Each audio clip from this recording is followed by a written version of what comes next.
সাল্লাল্লাহু আলাইহি ওয়াসাল্লাম, আমি রমজান সম্পর্কে কথা বলার পূর্বে এক দুইটি কথা অন্য সম্পর্কে বলে নেই। আল্লাহর রাসূল সাল্লাল্লাহু আলাইহি ওয়াসাল্লাম তিনি জীবনে একবার হজ করেছেন, যেটাকে বলা হয় হাজ্জাতুল বিদা। সেই হাজ্জাতুল বিদার ভিতরে 1,44,000 সাহাবায়ে কেরাম মওজুদ ছিলেন। 1,44,000 সাহাবায়ে কেরামের সামনে আল্লাহ রাসূল সাল্লাল্লাহু আলাইহি ওয়াসাল্লাম বললেন, হাল বাল্লাগতু, আমি কি পৌঁছিয়ে দিয়েছি? মানে আল্লাহ রাব্বুল আলামিন আমাকে যে দায়িত্ব দিয়েছে সেই দায়িত্বকে আমি তোমাদের সামনে পরিপূর্ণ করে দিয়েছি। আল্লাহর রাসূল এই কথাটি তিনবার বললেন। সমস্ত সাহাবায়ে কেরাম এক সুরে বলেছেন, হে আল্লাহর রাসূল, আপনি আপনার দায়িত্ব পূর্ণ করে দিয়েছেন।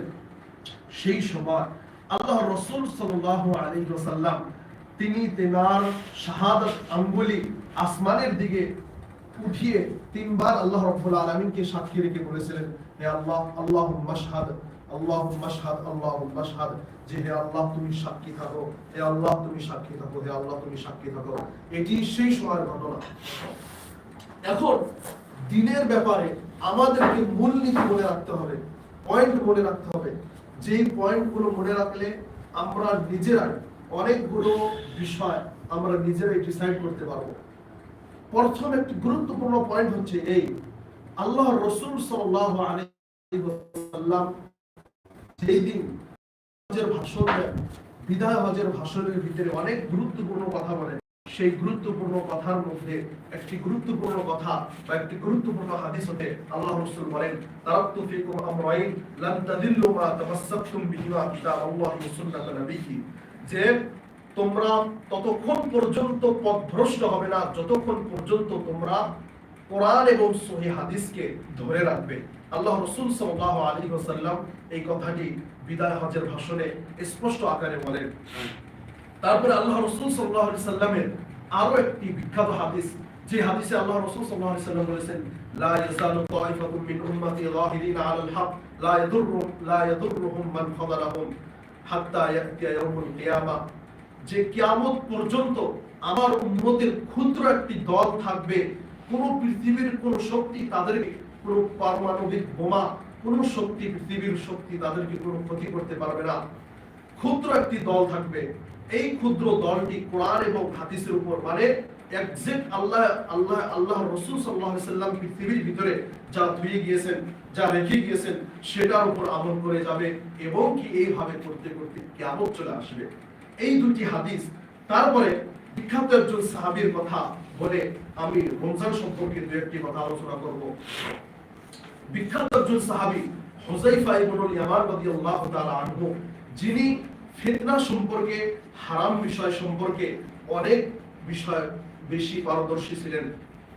এবং এই হুযায়ফা রাদিয়াল্লাহু তাআলা আনহু, তেনাকে বলা হয় রাজদারে রাসূল, মানে আল্লাহর রাসূল সাল্লাল্লাহু আলাইহি সাল্লামের নিকটে যে গোপনীয় বার্তাগুলো আসতো, সেই গোপনীয় বার্তাগুলো আল্লাহর রাসূল সাল্লাল্লাহু আলাইহি ওয়াসাল্লাম হুযায়ফা ইবনুল ইয়ামান রাদিয়াল্লাহু তাআলা আনহুকে বলতেন।